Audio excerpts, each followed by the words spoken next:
Attorney General Jeff Sessions slamming liberal campus culture today in front of a group of conservative high school students. Trigger warnings about microaggressions.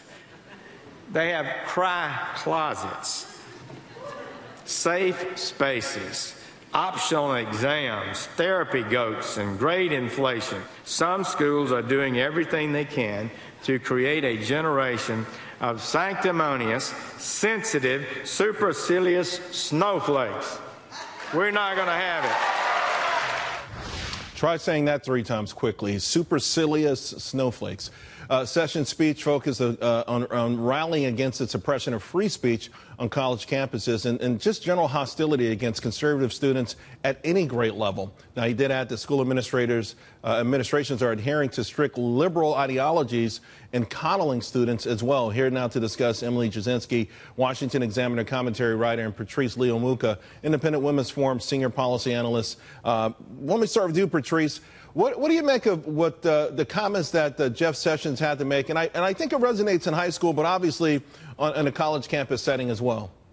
Well, I think he wasn't wrong. There are a lot of campuses where this is the exact culture. I went to a private institution, and unfortunately, as a conservative student, this is the backlash that I faced. But what I am pleased that he talked to high school students, because these are kids who have not been, exposed to a politically antagonistic environment, and they need to understand what they're going into. Telling college students that they're coddled and they're snowflakes is like preaching to the choir or preaching to the sinners outside of the church. Neither of them are going to listen and have a come to Jesus moment. But let's get high school students to understand what they're up against, and so that when they get into these environments, that they can actually have an open mind and push back against opposing viewpoints. I guess it depends on what high school you go to. I can certainly say, Emily, that my son saw a whole lot of liberal, ideology forced on him in high school. He used to come home and tell me about it, and it bothered him a lot. When teachers would blame either a Republican governor or Republican presidents or whatever for all the problems in the world. So I think this was a well-placed and timed message. But how do you think it went over?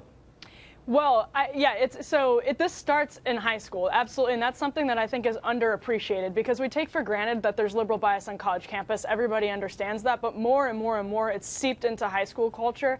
One thing to note about Jeff Sessions is that he's not just talking about it. He's not just complaining about the snowflakes. Under him, the Justice Department has actually pursued cases, especially at public schools, where there are potential First Amendment violations. So it's going beyond just complaining about the issue and talking about the rhetoric, which even President Obama agrees with and has come out against on several occasions. He's actually pursuing First Amendment cases, which I think is a big deal, because the more substantive pushback there is from the government, the more these schools, have incentive to stop treating children this way.